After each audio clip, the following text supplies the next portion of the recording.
एक भक्त सदैव ये जानकर विश्राम करे कि कोई है जो सदैव उसका ध्यान रखता है।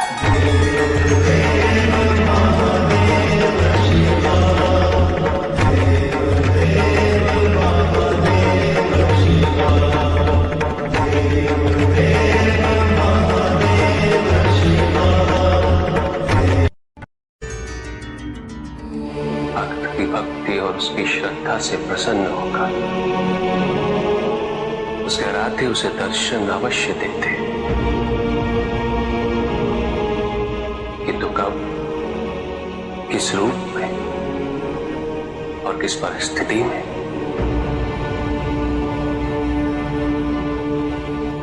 इसका पूर्व ज्ञान होना भक्त के लिए संभव नहीं होता। जब जब भक्त भगवान का ध्यान करता है तब तब भगवान भक्त का ध्यान रखते हैं।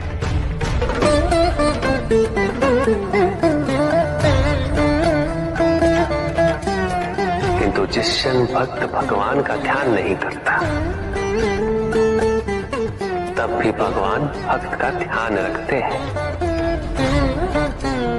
इसलिए तुम्हारा ये कथन उचित है नंदी,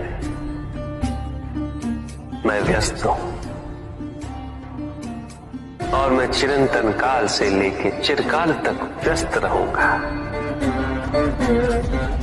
प्रत्येक क्षण प्रत्येक भक्त का ध्यान रखते हैं।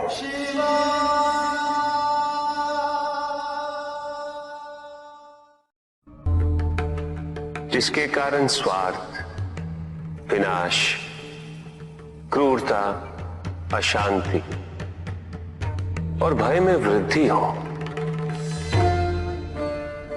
वह ज्ञान है। किंतु जो व्यक्ति को उदार, निर्भीक, सहनशील और विनम्र बनाए, वही ज्ञान है। अज्ञान की शक्तियां दुरुपयोग करने हेतु प्रेरित करती हैं, किंतु जो अपनी शक्तियों और अपने सामर्थ्य के प्रति अपने उत्तरदायित्व को समझाए,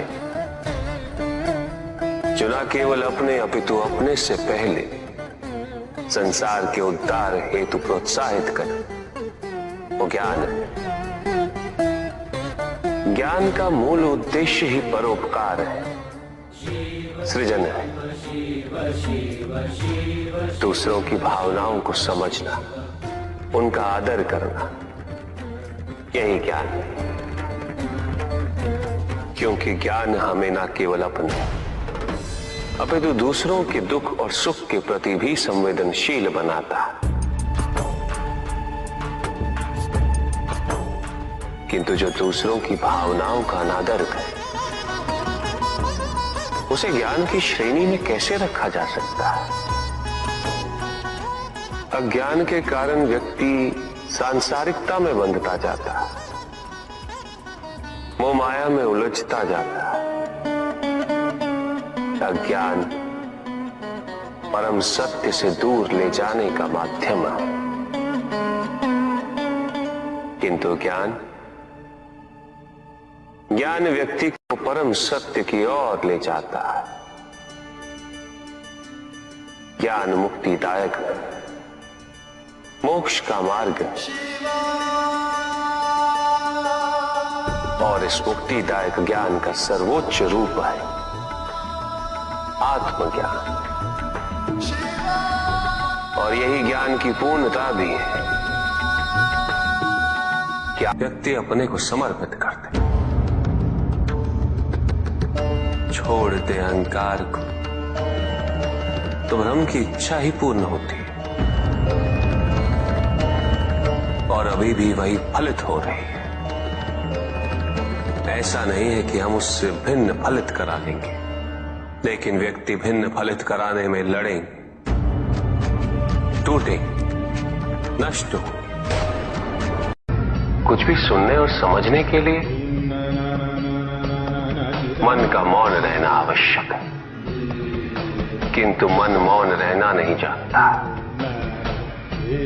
वो तो निरंतर कुछ ना कुछ कहता रहता। प्रतिपल शब्दों का आक्रमण चलता रहता है मन पर, और यही आक्रमण है जिसके कारण व्यक्ति कभी भी शब्दों के परे नहीं जा पाता। जहां जीवन की सत्यता का बोध उसकी प्रतीक्षा कर रहा होता। कभी भी किसी व्यक्ति का विवेक, उसके संस्कार, निर्भीकता तथा उसके आचरण की परिपक्वता को परखना हो तो उसे शक्तियों से सुसज्जित करता हूं, पदाधिकार सौंपता हूं। परिणाम स्पष्ट हो जाएगा। प्रभु, यदि आप स्वयं यहाँ कैलाश में उपस्थित हैं, तो प्रतिदिन का संध्या काल पूजन आपके समक्ष क्यों नहीं होता है?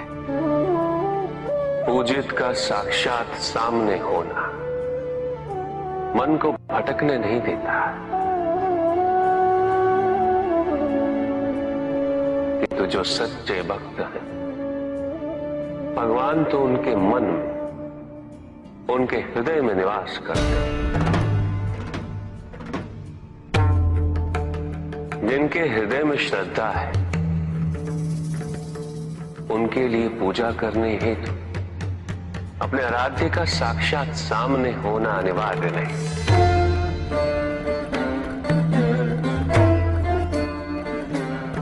वो तो अपने मन के नेत्रों से प्रतिपल उनके दर्शन पा रहे हैं।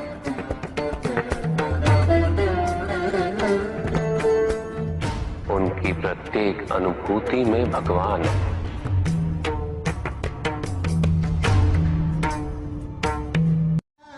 सुख आंतरिक होता है, संतोष आंतरिक होता है। उन्हें बाहरी तत्वों से रेखांकित और परिभाषित नहीं किया जा सकता, आकार से नहीं पाया जा सकता। आकार के आधार पर केवल अहंकार ही उत्पन्न होता है,